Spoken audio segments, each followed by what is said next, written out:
आजको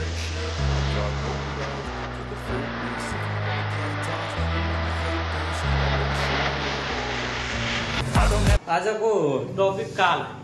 काल भने संविधानले के भनिन्छ? काल भनिन्छ। र काल चाहिँ कति प्रकारको हुन्छ भने 3 प्रकारको है। अब यो त भन्नै पर्दैन हैन। अब तपाईहरुको यो परिभाषा सोध्दैन हैन। के सोध्छ भने वाक्य कसरी बनाउने हैन, कुन सूत्र प्रयोग गरेर कसरी बनाउने है, त्यो बढे ख्याल गर्नुपर्छ। अब मानौ कि वर्तमान काल, भूतकाल र भविष्यकाल छ। अब वर्तमान कालको 3वटा पक्ष, त्यस्तै भूतकालको 5वटा पक्ष छन्, त्यस्तै भविष्यकालको पक्ष 3, भविष्यकालको 3। अब मानौ कि यहाँ सामान्य वर्तमान कालको धातुमा छु, छौ, छ, छन लाग्छ। अब यसलाई वाक्य बनाउँदाखेरि कसरी बनाउने भने एकदम सही तरिका। जस्तै प्रथम पुरुष है, सबैलाई थाहा छ नि प्रथम पुरुष। प्रथममा म हामी लाग्छ है, जस्तै यहाँ है, प्रथम म हामी, द्वितीय पुरुष त, तिमी, तपाई, हजुर, तृतीय पुरुष तू, यो, त्यो, यति लाग्छ। पहिला त्यो बुझ्नु पर्छ। र अर्कोमा के छ भने अब बनाउँदाखेरि 3वटा पुरुषमा बनाउनु पर्छ। कि त यामा आयो भने कि त प्रथम पुरुषमा आउँछ, नत्र द्वितीय पुरुषमा आउँछ, नत्र तृतीय पुरुषमा वाक्य। अब यो क्रम बाइ क्रम पढ्दाखेरि पनि के हुन्छ भने याद गर्न सजिलो हुन्छ। अब हेर्ने सामान्य वर्तमान, सामान्य भूत, सामान्य भविष्य।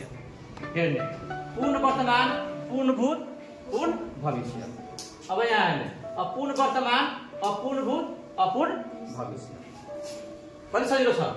त्यसपछि यहाँ आउने यसको दुईटा के भयो भने भूतको दुईटा पक्ष अभ्यस्त भयो र अज्ञात। अब अहिले त के ध्यान दिनुपर्छ भने छु, छौ, छ, छन यसमा लागेको छ। यसमा ए, यौ, इस लागेको छ भूतमा, र भविष्यमा के लागेको छ भने नेछु, नेछौ, नेछन, नेछस लागेको छ। अब बनाउने कसरी?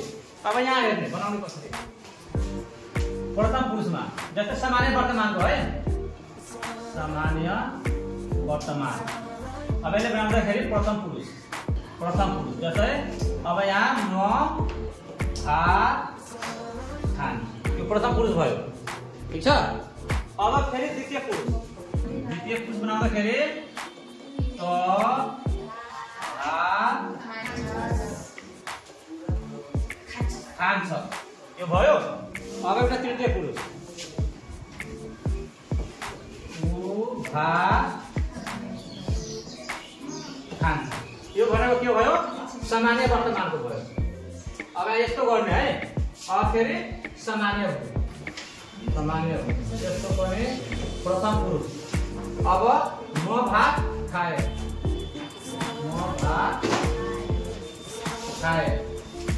द्वितीय पुरुष त, भात, खाए, तृतीय पुरुष ऊ, भात, खाए। यो 3वटा कुरालाई बढी ध्यान दिनुपर्छ है, प्रथम, द्वितीय र तृतीय। तर अब मैले जुन ट्रिक सिकाएको मानव कतिजनाले अब सूत्रै पढ्न झ्याउ लाग्छ। त्यही भएर मैले सजिलो तरिकामा यहाँ राखेको सामान्य वर्तमान, सामान्य भूत, सामान्य भविष्य हैन। र वाक्य बनाउँदा फेरि त्यो ट्रिकले बनाउने है। यता सामान्य वर्तमान, यता सामान्य भूत, यता सामान्य भविष्य हैन। यो सजिलो हुन्छ। अब एउटा के बाँकी रह्यो? सामान्य भविष्य है, सामान्य भविष्य है। अब यसको पनि प्रथम पुरुष हेर्ने, प्रथम पुरुष। अब म भात खाने छु, द्वितीय पुरुष त, भात खाने छ। यहाँ हेर्ने है, नेछु, नेछौ, नेछस, नेछन यहाँ आएको छ है, त्यही सूत्र प्रयोग भएको छ। तृतीय पुरुष है, ऊ, भात खाने छ, यो सामान्य भविष्यको पनि भयो। अब यो लाइन बाइ लाइन फेरि लेख्ने है, शेड्युल बनाएर। अब फेरि के हुन्छ? अपूर्ण वर्तमान हैन, अपूर्ण वर्तमानको प्रथम पुरुष। अब यहाँ हेर्ने अपूर्णमा हेर्नु त के दिएको छ? तैदै छु, तैदै छ, तैदै छ। ठीक छ। अब यसमा हेर्ने प्रथम पुरुष के हुन्छ म भात खाँदै छु म भात खाँदै छु। अब द्वितीय पुरुष भात खाँदै छस्। एउटा तृतीय पुरुष ऊ भात खाँदै छ ऊ भात खाँदै छ। यसमा दैको प्रयोग भएको छ तैदै छु तैदै छौ तैदै छ। अब के आउने अपूर्णभूत। अब यहाँ आउने अपूर्णभूत नपुगेकोले फेरि भन्ने प्रथम पुरुष अरूको पनि हुन्छ वाक्य। अब हेर म काम के हुन्छ म काम गर्दै थिएँ म काम गर्दै त्यो पनि हुन्छ म काम गर्दै थिएँ प्रथम पुरुष भयो है। अब द्वितीय पुरुष त काम गर्दै थिइस्। तृतीय पुरुष ऊ काम गर्दै थियो। बुझिरहेछौ कामरान? यो मात्र यो तीनवटा हैन तीनवटालाई ख्याल गर्नु छ प्रथम पुरुषलाई द्वितीय पुरुषलाई र तृतीय पुरुषलाई। इक्जाममा यो भन्दा बाहेक अरू केही आउँदैन। त्यो आयो भने वाक्य त प्रथम पुरुषमा आउँछ द्वितीय पुरुषमा आउँछ तर तृतीय पुरुषमा आउँछ। बुझिरहेको? अब इक्जाममा कस्तो प्रश्न सोधेको हुन्छ मानौ के भयो इक्जाममा कस्तो सोधेको हुन्छ हैन राम काम डट डट डट गर हैन यसलाई भन्छ सामान्य वर्तमानमा परिवर्तन गर। अब राम काम छ भने के हुन्छ राम काम गर्छ भनेको यो कुन पुरुष भयो तृतीय पुरुष भयो हैन यो तृतीय पुरुष भयो है। यति सबै क्लियर भयो। अब अरु के बाँकी छ एउटा अपूर्ण भविष्य हैन अपूर्ण भविष्य। अब हेर्ने यसमा के सूत्र छ भने तैदै हुनेछु तैदै हुनेछ तैदै हुनेछ हैन। अब यहाँ हेर्ने यसको पनि प्रथम पुरुष म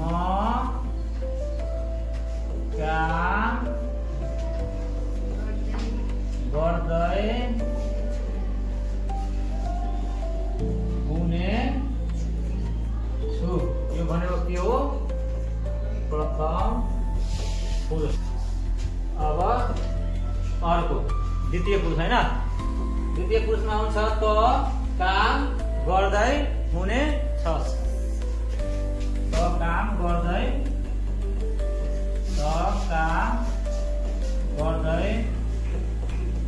हुनेछस्। अब तृतीय पुरुषमा के हुन्छ ऊ काम गर्दै हुनेछ। कति सजिलो छ है ऊ काम गर्दै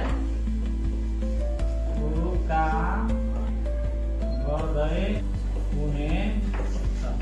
बुझिरहेछौ? अब यो सजिलो वाक्य सूत्र छ यहाँ सजिलो छ। मैले के भन्न खोजेको हैन जबसम्म यो सूत्र क्लियर हुँदैन जबसम्म वाक्य पनि बन्दैन। वाक्य बनाउनको लागि के चाहिन्छ भने पहिला यो धातुमा प्रत्यय लगाउनु पर्छ। यसको प्रत्ययहरु के गर्नु पर्यो भने एकदम कन्फर्स्ट हुनु पर्यो एकदम राम्रो याद हुनु पर्यो। के गर्नु पर्छ भने हैन यो लाइन बाइ लाइन हैन सूत्रको लाइन बाइ लाइन सूत्र के गर्नु पर्छ चार्ट मैले पहिला नै भनेको थिएँ हैन एउटा चार्ट पेपर किन्ने हैन र यस्तै लाइन बाइ लाइन सूत्र लेख्ने र सुत्ने कोठामा के गर्ने काम हैन। र फेरि यो वाक्यको पनि त्यस्तै यो यहाँ यस्तो दिएको छ नि वाक्यको पनि हैन त्यस्तै हैन सामान्य वर्तमान सामान्य भूत सामान्य भूमिका त्यस्तै वाक्य फेरि काम। किनकि सुत्ने कोठामा जब हुन्छ नि जब जान्छौ कोठामा अब के हुन्छ एकापट्टि के देखिन्छ भने सूत्र अब एकापट्टि के देखिन्छ भने वाक्य सजिलो हुन्छ। अथवा एउटामा पनि गर्न पनि मिल्छ तर सानो सानो अलि अक्षर हुन्छ है त्यसको लागि अलग अलग गर्यो भने के हुन्छ सजिलो हुन्छ। यो भयो यो भनेको द्वितीय पुरुष हो यो तृतीय पुरुष। अबमा के छ पूर्ण वर्तमान हैन दुईमा पूर्ण वर्तमान है प्रथम पुरुष है पूर्ण वर्तमान हो यसमा के छ भने अलि हेर्ने एका एकी एको प्रयोग भएको छ यसमा पनि हेर्ने पूर्ण भूमिका पनि छ यही छ एको एका एकी हैन यसमा पनि छ पूर्ण भूमिका पनि के छ एको एका एकी सबैमा त्यही सूत्र छ बरु यसमा अरु के फरक छ भने यसमा छु छौ मात्र फरक छ यसमा थिए थियो हैन तीज प्रयोग छ फरक छ भने यसमा ने छु ने छौ हैन यो प्रयोग छ फरक हैन अब यहाँ हेर्ने है प्रथम पुरुषमा पूर्ण वर्तमान छ है म भात अथवा म काम हैन अथवा म घर गएको छु म घर गएको छु त घर गएको छस् हैन आइरहेको छ उ घर गएको छ उ घर गएको छ अब यतापट्टि के गर्ने अब यहाँ पूर्ण भूतमा आउने है अब यसमा के हुन्छ म घर गएको थिएँ म घर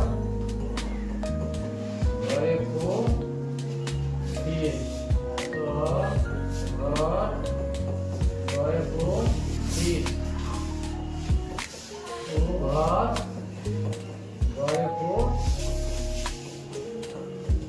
थिएँ बुझिरहेछौ त्यसमा खासै केही छैन है अब एउटा के बाँकी भयो भने पूर्ण भविष्य है अब पूर्ण भविष्य एकदम सहीको तरिका छ अब यो तरिकाले बुझिदिनु भने फेरि कहिले पनि बुझ्दैन है एकदम सजिलो भनेको पूर्ण भविष्यमा के सूत्र छ सूत्र यहाँ हेर्ने एको हुनेछ एका हुनेछ एको हुनेछ एका हुनेछन् है यसको प्रथम पुरुष म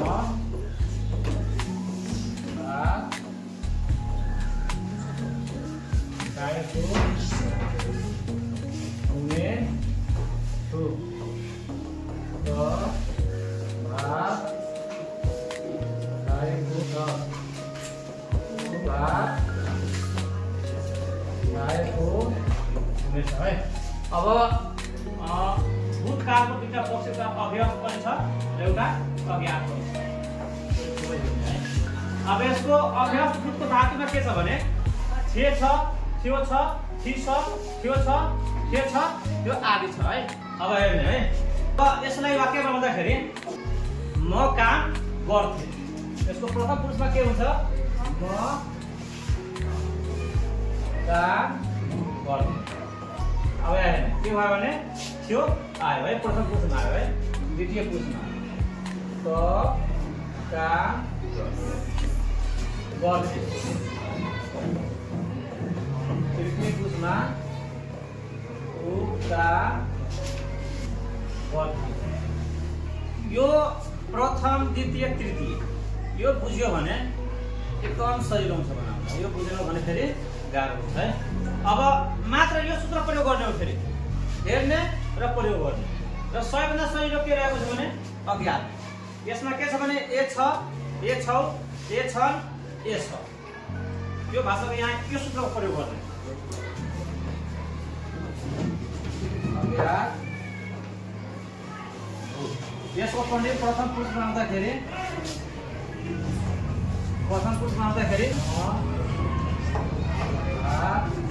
खाएछु अथवा म क्रिकेट खेलेछु अथवा म काम गरेछु यसमा धेरै हुन्छ है यो छैन कि मात्र सरले खाली भन्छ भात खाएछु हैन त्यो नबुझ्ने है ल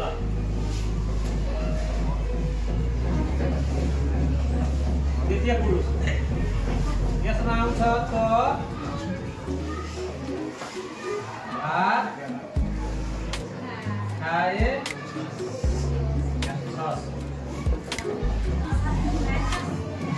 द्वितीय पुरुषमा आउँछ भात खाए